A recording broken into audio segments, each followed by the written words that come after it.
Buenas tardes, bienvenidos y bienvenidas a la clase número 2 del eje de Derechos Humanos. Como ya habremos de recordar, la clase anterior, o sea la primera clase, hablamos de los derechos humanos, hicimos una introducción al tema, hablamos de la definición de qué son los derechos humanos e hicimos un breve raconto histórico de cómo surgieron los derechos humanos y cuáles son los principales instrumentos de derechos humanos que los reconocen a nivel internacional.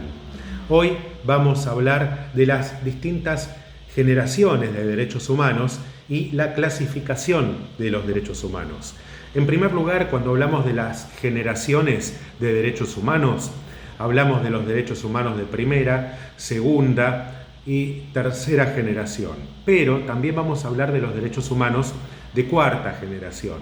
Quiero aclarar que hay algunos juristas que dicen que hay solamente 3 generaciones de derechos humanos y los derechos de cuarta generación están incluidos en los de tercera.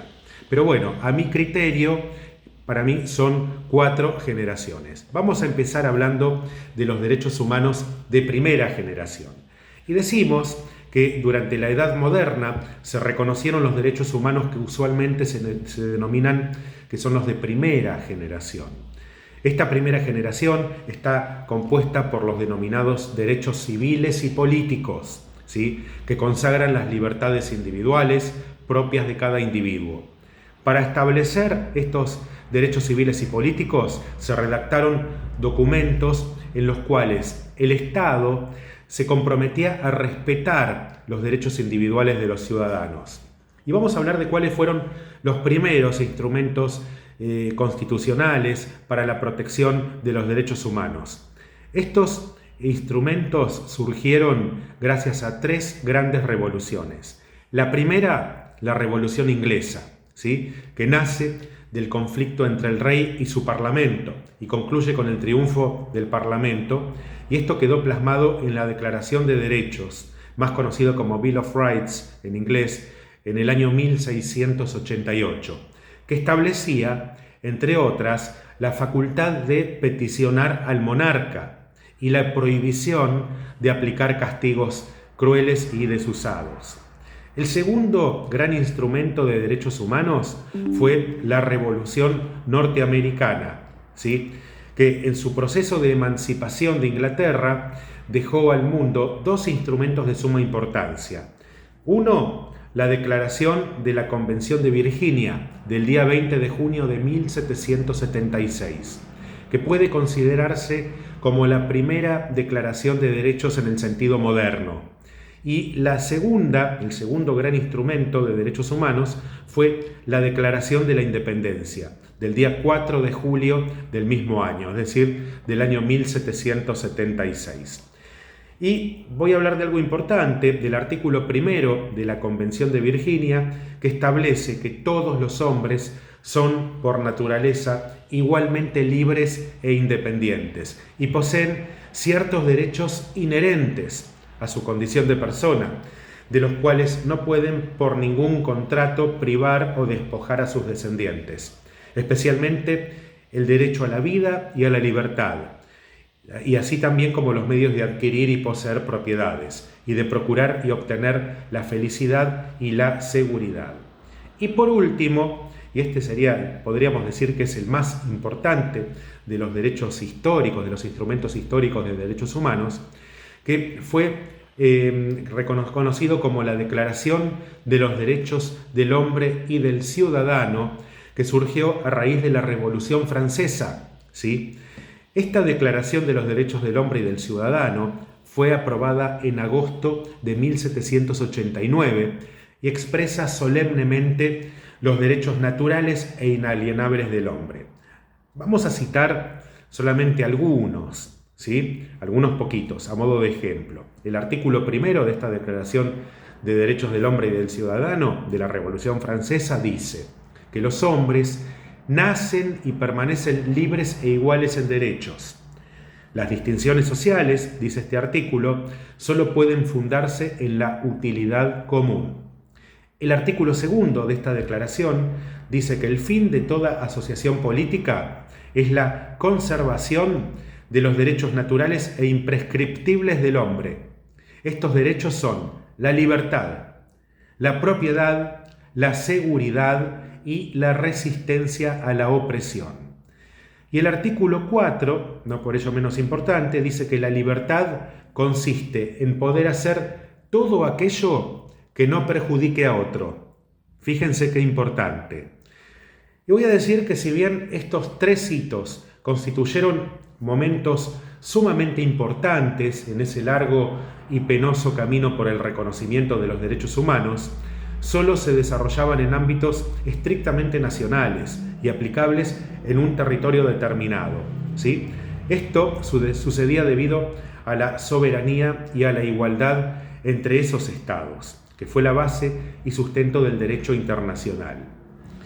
Pero estos principios tan fuertes impiden la injerencia de un estado en otro, lo cual implica la imposibilidad de exigir el cumplimiento de ciertas normas dentro del territorio de un estado si éste previamente no se desprende de su jurisdicción. Se comprenderá entonces que aparecía un impedimento serio para el reconocimiento y respeto de los derechos humanos en forma universal, ya que sólo se cumplían en el país que los aceptaba o ratificaba estos derechos, ¿sí? Luego aparecieron los derechos humanos de segunda generación. Y decimos que a lo largo del siglo XIX la humanidad se transformó con el apogeo de la revolución industrial. La innovación de los mecanismos de producción y comercialización también originó grandes cambios a nivel económico-social y surgieron el trabajo asalariado, la explotación de niños y mujeres, la falta de control en la cantidad de horas de trabajo exigidas, la falta de controles sanitarios y de salubridad de las tareas desarrolladas, las bajas remuneraciones, etcétera, etcétera. Que todo ello requirió una regulación estatal de las actividades. Estas demandas ocasionaron grandes conflictos. Sin embargo, lentamente y ya a comienzos del siglo XX, se logró que las diferentes naciones comenzaran a reconocer estos nuevos derechos que les correspondían a sus ciudadanos. Y así surgieron los derechos económicos, sociales y culturales. Es decir, que el Estado ya no solo debía admitir y proteger la libertad y la vida de sus ciudadanos, sino que debía intervenir además en esta nueva y problemática relación empleador-trabajador, procurando amparar estos nuevos derechos. Debía cuidar el Estado que el asalariado no fuera explotado y que obtuviera una remuneración justa, que trabajara en condiciones saludables, que tuviera una jornada de trabajo limitada y así pudiera desarrollar otras actividades sociales o culturales y que los niños tuvieran la posibilidad de educarse correctamente, ¿sí? entre otros derechos. Todas estas eran cuestiones que ya no eran ajenas al Estado, ya que era el mismo Estado que debía establecer las reglas para que estos derechos fueran respetados.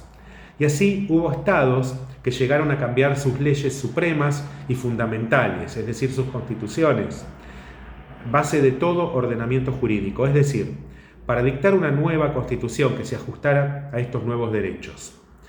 Los ejemplos más fuertes son la Constitución Mexicana de 1917 y la Constitución de la República de Weimar en 1919, con algunas diferencias y paulatinamente en un proceso que llevó varios años. Todos los estados fueron paulatinamente adecuando sus ordenamientos jurídicos a estos nuevos derechos, ¿sí? Bueno, ya hablamos de los derechos humanos de primera y segunda generación, pero vamos a ahondar ahora en los derechos humanos de tercera generación. Y decíamos que los derechos humanos de primera generación tienen como sujetos a los individuos, ¿sí? Los de segunda generación tienen como objeto a las clases trabajadoras y a los grupos que sufren desigualdad o marginación, que necesitan de la protección del Estado. Y los derechos humanos de tercera generación tienen como sujeto, es decir, como objetos de protección, a los pueblos, ¿sí? Ni más ni menos que a los pueblos. Y decimos en este sentido que el Pacto Internacional de Derechos Civiles y Políticos, que fue redactado en 1966 y entró en vigencia en la Argentina en 1976, afirma en su artículo primero que todos los pueblos tienen el derecho de libre determinación y en virtud de este derecho establecen libremente su condición política y proveen, mejor dicho, asimismo a su desarrollo económico, social y cultural. El artículo segundo de este Pacto Internacional de Derechos Civiles y Políticos dice que para el logro de sus fines, todos los pueblos pueden disponer libremente de sus riquezas y recursos naturales, sin perjuicio de las obligaciones que derivan de la cooperación económica internacional, basada en el principio del beneficio recíproco, así como del derecho internacional. En ningún caso podrá privarse a un pueblo de sus propios medios de subsistencia. Y el artículo tercero de este pacto dice que los Estados partes, incluso los que tienen la responsabilidad de administrar territorios no autónomos y territorios en fideicomiso, promoverán el ejercicio del derecho de libre determinación y respetarán este derecho de conformidad con las disposiciones de la Carta de las Naciones Unidas. Luego surgió la Declaración Universal de los Derechos de los Pueblos, que fue suscripta en Argelia en el año 1976, y esta Declaración Universal de los Derechos de los Pueblos avanza aún más sobre estos temas, ya que se pronuncia contra el colonialismo, el neocolonialismo y el imperialismo, ¿sí? Y con respecto a estos temas, afirma como premisas básicas que todo pueblo tiene derecho a existir, que tiene el derecho al respeto de su identidad nacional y cultural, y que tiene el derecho de conservar en paz la posesión de su territorio y de retornar allí en caso de expulsión, y que nadie puede ser, debido a su identidad nacional o cultural, objeto de masacre, tortura, persecución, deportación o expulsión, o ser sometido a condiciones de vida que puedan comprometer la identidad o la integridad del pueblo al que pertenece. Esta declaración no figura en nuestra Constitución Nacional, sin embargo, el reconocimiento del derecho de identidad en los pactos internacionales movilizó a la aceptación de la preexistencia étnica y cultural de distintos pueblos. Por ejemplo, en Argentina, el derecho de los pueblos indígenas, o mejor dicho, de los pueblos originarios.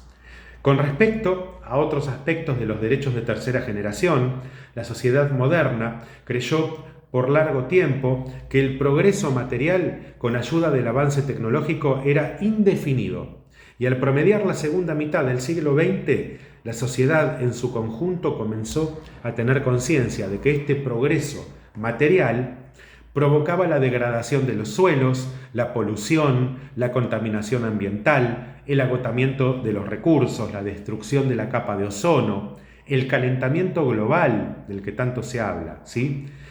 La cuestión ambiental llegó a tener un impacto mundial a partir de la Conferencia de las Naciones Unidas sobre el Medio Ambiente, celebrada en Río de Janeiro en 1992. En ella se puso de manifiesto la primera tensión existente entre las disposiciones enunciadas en el Pacto Internacional de Derechos Económicos, Sociales y Culturales, que dice que todos los pueblos proveen a su desarrollo económico, social y cultural, y la propuesta de la conferencia que acuña el concepto de desarrollo sustentable. Se entiende como desarrollo sustentable aquel que satisfaga las necesidades del presente sin comprometer la capacidad de las futuras generaciones para satisfacer las propias.